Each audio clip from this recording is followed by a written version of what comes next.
It's October 6th. It's coming along. So I have brought the cushions in. I've been sewing a little bed skirt to cover up that top frame to make it look more finished. Corey has taken one of our old frames and made a frame for the front door. He had to cut it down and fit it in, but that mahogany piece in the middle surrounded by that decorative frame is kind of our highlight point of it, I guess. And then the two panels on the side with the Bombay kind of weave, that blonde wood you see there, that will be stained mahogany as well. And that panel in the middle will open up and conceal the other bed and leave a little storage space for some other things underneath there as well. And I think it's coming along nicely. I wanted to put the cushions in place just to see how it looked as a whole, but I'm pretty pleased. I think the front of our camper is going to be a real highlight. What else do you have to do today, Corey? Still have a little more metal frame to cut down, get the Bombay weave secured, and then build out the access panel frame and hinges.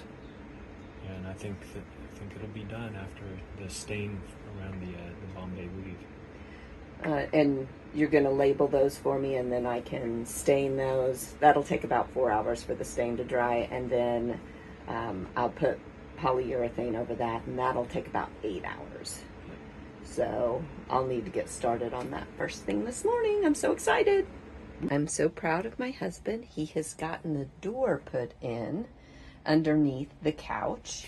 I still have the mahogany trim that goes around the two weaved areas, but now that I've got the bed skirt sewn on, and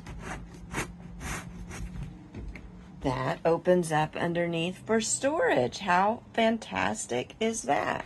He had some problems with it just because it fits so tightly, but we need it to fit tightly so it doesn't open up while we're running. You know how it is. And yeah, check that out. The cameras. It is starting to feel like a camper. And he did get started on the bunk bed. We're going to need to work on that together because it's pretty heavy, but he and I think, can get that thing up there if we need to. So, October 6th, we're sort of putting a kitchen together. We're sort of got a bathroom together. We got sort of a bunk room together, and we have a couch. It really is always an adventure. If you've enjoyed following along on our journey, the planned stops and the unexpected detours, we'd love for you to join us for our further explorations. Hit that subscribe button below and become part of the When Nerds Learn to Fly crew. We've got more adventures in store, and we can't wait to share them with you. Thanks for exploring with us. Until next time.